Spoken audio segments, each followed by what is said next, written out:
random things because there wasn't one strong thread from my psychology, from my consciousness that was telling the universe that I wanted this particular thing. It was giving it a bunch of different things, including bad things. But from what I've seen, still, deep down, the universe will bring you what you need if you don't know what you want. At least I believe that. And the sooner you figure that out, the better.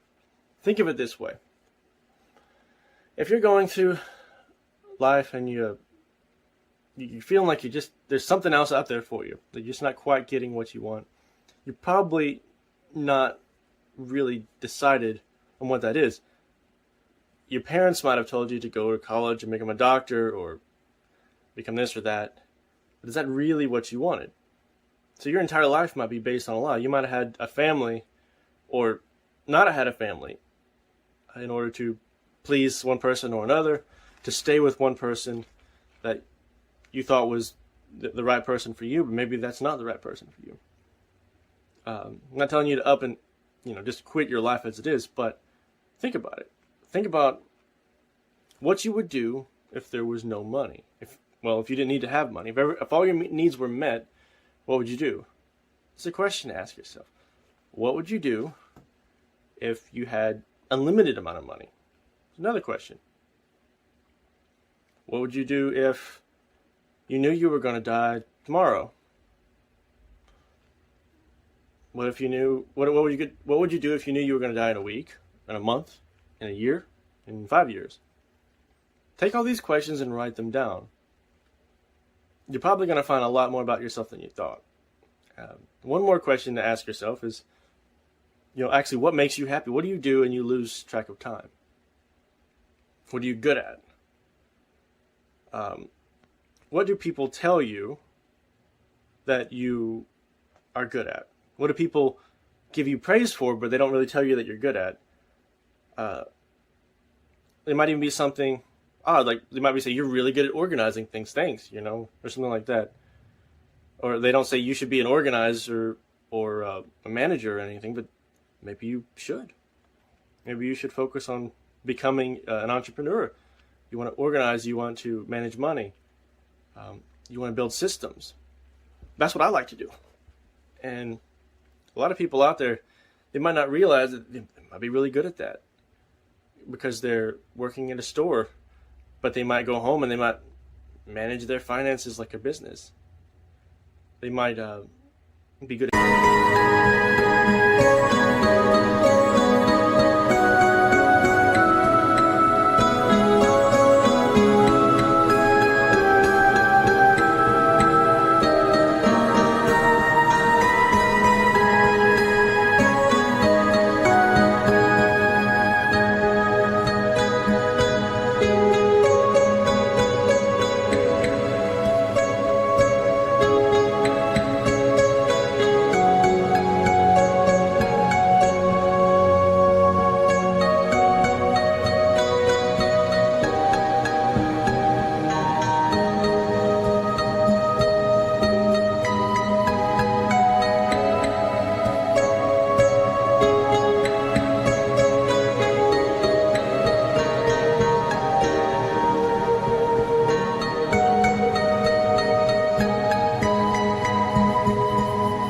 making things and selling things, on Facebook or something.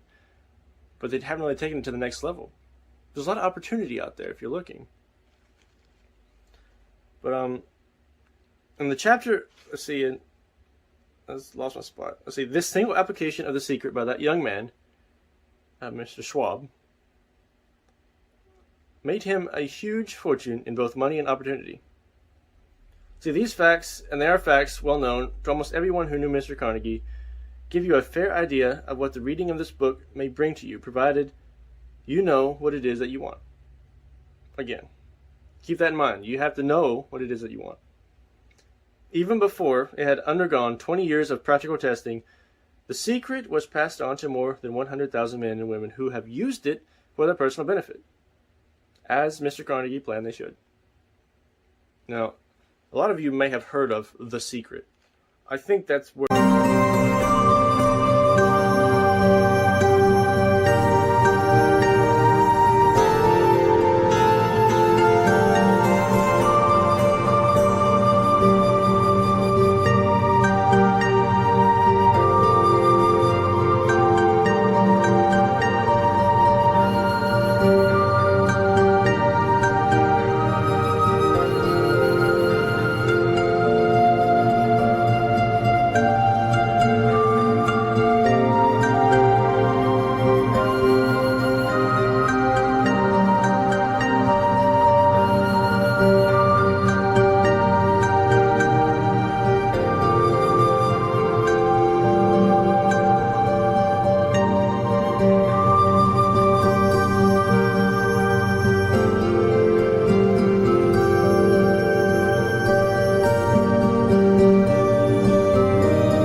the title of that book came from, was this book.